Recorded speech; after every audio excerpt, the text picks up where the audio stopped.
বন্ধুরা, আশা করছি সবাই ভালো আছেন, সুস্থ আছেন। দেখতে পাচ্ছেন আজকে আরও একটি নতুন ভিডিও নিয়ে আপনাদের সামনে হাজির হয়েছি, যেখানে আপনাদের দেখানোর চেষ্টা করছি আমাদের নতুন কিছু প্রজেক্ট। অর্থাৎ এখানে আমি কিছু হাঁসের বাচ্চা নিয়ে এসেছি। আপনারা চাইলে কমেন্ট করে জানাতে পারেন এটা কোন হাঁসের বাচ্চা। এটা হচ্ছে চীনা হাঁসের বাচ্চা। দেখতে পাচ্ছেন এখানে মাত্র 5 থেকে 6 দিন বয়সী কিছু চীনা হাঁসের বাচ্চা আপনারা দেখতে পাচ্ছেন, যে বাচ্চাগুলো দেখতে অনেকটা এরকম হয়ে থাকে। তবে এগুলোর বয়স বাড়ার সাথে সাথে এগুলোর শারীরিক গঠন এবং শরীরের রঙটা অন্যরকম হয়ে যায়। দেখুন এই বাচ্চাগুলো দেখতে কতটা কিউট লাগছে, খুবই ছোট ছোট বাচ্চা। এদের পাগুলো দেখতে পাচ্ছেন, দেখতে অনেকটা আমরা ডিসকভারি কিংবা ন্যাশনাল জিওগ্রাফিতে যে বন্য হাঁসগুলো দেখি সেই হাঁসের মতোই দেখতে মনে হচ্ছে।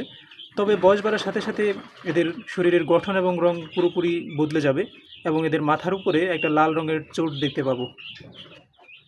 আপনাদেরকে যদি পুরো ঘরটা দেখাই, অর্থাৎ যে ছোটো জায়গাটার মধ্যে এদেরকে আপাতত রেখেছি, পাশাপাশি এদের জন্য